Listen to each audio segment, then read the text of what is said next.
case, I'm be putting up for download an update to the instant structures add-on. What this add-on does is it allows you to spawn in structures instantly by just pressing a few buttons. And if you do use this add-on, watch this video because I did make a lot of changes. And I also added new structures and the ability to undo to remove the structures that you just placed. And I'll show you how to do that right now. But the first change I wanted to show you is that now when you spawn in, you're going to get this book. To use this book, all you have to do is just place it down wherever you want, and it's going to spawn in this book. And here it just gives you some information about the add-ons and some of the changes that I made to it. It also shows you how to use the add-on. So if you don't know how to use it, you can just look through this book and it'll teach you how to use it. And to remove it, all you have to do is just hit it, and then after a few seconds, it's just going to drop. And to use this add-on, the first thing you're going to need is you're going to need this structure selector. And to get this, it's very easy. There's two ways of getting it. The first way to get it is just by opening up your creative inventory and then just looking for it here. And then you can just grab it from here if you're in creative. But I also made it so you could get this in survival. So to get this in survival, you're just going to have to craft it. All you're going to need is 4 pieces of iron in a crafting table. And to craft it, you just open the crafting table. You place the iron in this position. Once you place these 4 pieces of iron like this, you're going to get the structure selector. And once you have this item to spawn in a structure, it's very easy. All you have to do is just hold the item in your hand and interact with it. And if you're on a mobile device, just hold the item in your hand and just press down on your screen for a few seconds, and then you're gonna get this menu. And inside of this menu, you could select what type of structure you want to spawn in. You could choose between houses, farms, trees, or random structures. I also added this new option. This option allows you to remove the structure that you just placed, and I'll show you guys how to use that right now.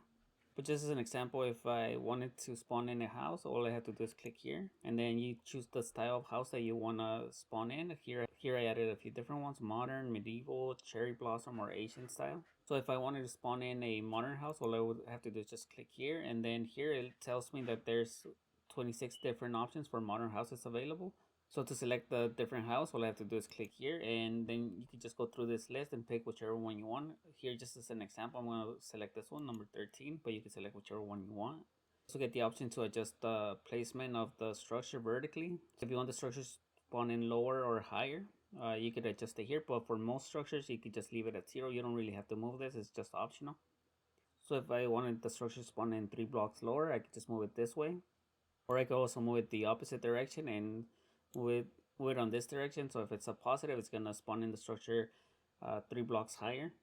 But all the structure will spawn in the same position that you're standing, so you don't really have to move this. This is just an extra option. But once you selected the structure that you want to spawn, you just click here where it says submit. And this will spawn in the structure instantly. And if you wanted to remove the structure, I also did add the option to undo this. So to do that, all you do is open up the menu again and you select this option that says undo. And this removes the structure and puts all the blocks back how they used to be. But this is a new feature that I added, so it might have some bugs. So I still recommend that you guys make a backup of your world if you don't want to lose any progress. Last thing I want to show you is how you can rotate your structures, because I did change how this works in this new version. So to do that, you just select whatever structure you want to spawn in. Here I'm just going to be using this cherry blossom house as an example. So if I spawn this one in, it spawns in facing this direction. But if I wanted it to face a different direction, it will spawn in depending on what direction you're facing. That's how it's going to rotate the structure. So if I'm facing this direction now and it's spawned in the same house, when this one spawns in, it's facing in this direction. So whatever direction you're facing, that's how it's going to spawn. And like I said, if you don't like how it generated, all you have to do is just click here where it says undo, and this will remove it. And that's pretty much it. I won't be showing the rest of the structures in this video because I've already shown them in other videos. I'll leave a link for those in the description if you guys want to see them. But if you guys have any issues with this add-on, just let me know in the comments and I will try and fix it. Or if you have any suggestions of how I can change this add-on, just let me know.